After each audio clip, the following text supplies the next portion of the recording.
খেলাধুলা করলেই ক্ষুধা লাগবে, ভালো খেতে হবে, অটোমেটিক্যালি ডেভেলপড হবে। কালচারের ভিতরে কিন্তু অনেক খেলাধুলা রয়েছে, সেগুলিকে আমাদের আনতে হবে।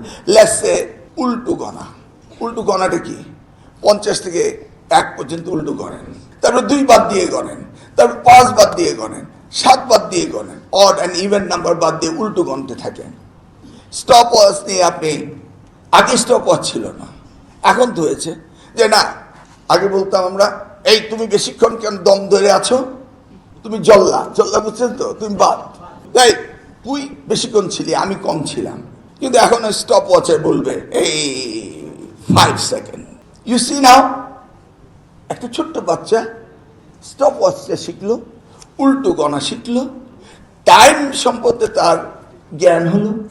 You see, these are the process we can teach them without spending more money.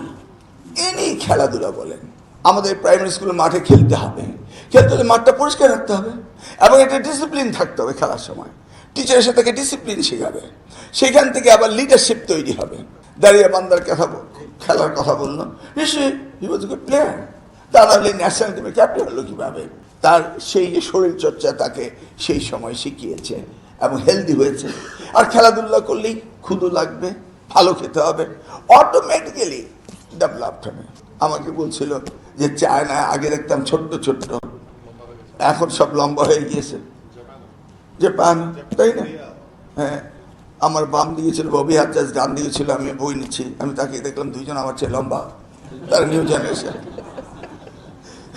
এর আগে কিন্তু গল্পটা করলো, তার মনে বললো হ্যাঁ তুমি তো ভালো খেয়েছো এখনকার দিনে, আমরাও ভালো খেতাম কিন্তু হয়নি। ওই যে ববি বলে গেল খেলার মাঠের কথা।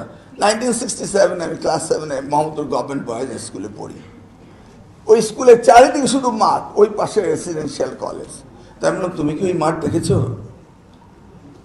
বলে না ভাইয়া, মাঠ তো 90-এর পরে হওয়া শুরু হলো। তার মানে হি হ্যাড সিন 90-এর পরে। এখন ঢাকা শহর কি? ইজ এ কংক্রিট জু, ইট পাথরের একটা চিড়িয়াখানার মধ্যে আমরা বাস করছি। আমরা কানে কানে ফিস করে বলছি যে একটি স্পোর্টস ইউনিভার্সিটি ওর করার ডিজায়ার রয়েছে। কোথায় করা যায় জিজ্ঞেস করছি, অনেকগুলো মাঠ লাগবে, ঢাকা শহরে এটা সম্ভব না। সে বললো পূর্বাচলে চিন্তা করা যায়। বসে বসে 2 ভাইয়া ফিস করছি, পূর্বাচলে করা যায়। আর পূর্বাচলে এত জায়গা কিভাবে হবে? আবার বললাম না না না, ভালোই হবে। পূর্বাচলে একটা স্পোর্টস ইউনিভার্সিটি, অনেকগুলো মাঠ থাকলে এখানকার অনেকগুলো কম্পিটিশন সেখানে হবে। ইউ সি, আমরা চিন্তা করছি, তো সেই জায়গাটি আমার যেতে হবে। আমি বক্তৃতা বাড়াতে চাচ্ছি না, বরংস আজকে এখানে অডিয়েন্সটা খুব সুন্দর অডিয়েন্স। আমরা এই বইতে অনেকগুলো আইডিয়া পেয়েছি। আমরা শুধু বক্তৃতা দেই, আমাদের কথা সবাই শুনে, আমরা কি আপনাদের কথা শুনতে পারি না? আজকে যদি এখান থেকে যে কোনো একজনকে বক্তৃতা দিতে বলতাম, নিশ্চয়ই আমার বক্তৃতার পেরিফেরি ছেড়িয়ে আরেকটু অন্য ধরনের কথা বলতেন। কেউ কি কিছু বলতে চান? আমরা শুনি নতুন আইডিয়া, সেগুলি তো ইমপ্লিমেন্ট করা আমাদের দায়িত্ব। আমি আমার মিটিংগুলোতে বলার চেয়ে শোনার চেষ্টা বেশি করি, তাহলে হয় কি মানুষ বলতে শেখে।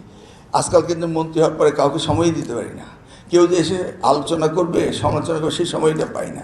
পত্রিকাগুলো খুব মজা করে সমালোচনা করে, তারা ট্রোল করতে খুব বেশি পছন্দ করে। ভালো কাজকে উল্টো দিকে নিতে মিডিয়ারা খুব আজকালকার দিনে অভ্যস্ত। মেইন স্ট্রিম মিডিয়া না, ওই যে ছোট্ট ছোট্ট কিছু কিছু আছে সোশ্যাল মিডিয়া, তারা এই যে আমি বলে ফেললাম ইউনিসেফের দ্বারা কি যেন বলে ফেললাম, সেইটাকেই দেখবেন যে কালকে মাননীয় মন্ত্রী জানেনই না। মেইন স্ট্রিমরা করবেন না, তারা আছে ভাইরাল হওয়া, বুঝছেন তো? এনিওয়ে, আমরা শোনার চেষ্টা করি। বলুন তো আজকের এই অনুষ্ঠানে আমরা এত কথা বলার পরে কোন কথাগুলো বলা হয়নি? একজন দাঁড়িয়ে বললেন, মাইক্রোফোন আছে, অনেক আইডিয়া আছে আপনাদের, একটু বলেন আমরা শুনি। এখানে মাইক্রোফোনটা একটু নিয়ে গেলে তার নতুন কিছু বলার চেষ্টা করেন আপনারা।